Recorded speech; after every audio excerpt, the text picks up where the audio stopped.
Salam hörmətli müştərilər. Sabinə Gül evindən salamlayırıq. Belə möhtəşəm, gözəl portağal ağaclarımız gəlir. Möhtəşəm portağal ağaclarımız gəlir. İstəyənlər olsa sifariş edə bilərsiniz. Gördüyünüz kimi belə qəşəng.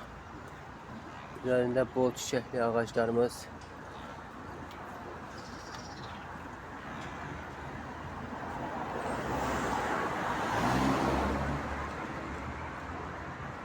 Qəşəng ağaclarımız gəlir, istəyənlər olsa sifariş edə bilərlər.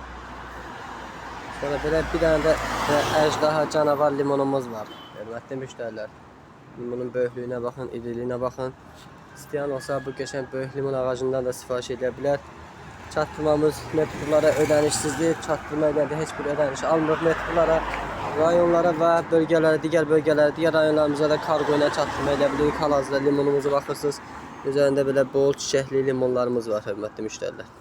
Sabinə Gül evi 2-ci Alatavada yerləşir. Metro 20 yanvara 500 dəqiqəlik məsafədədir.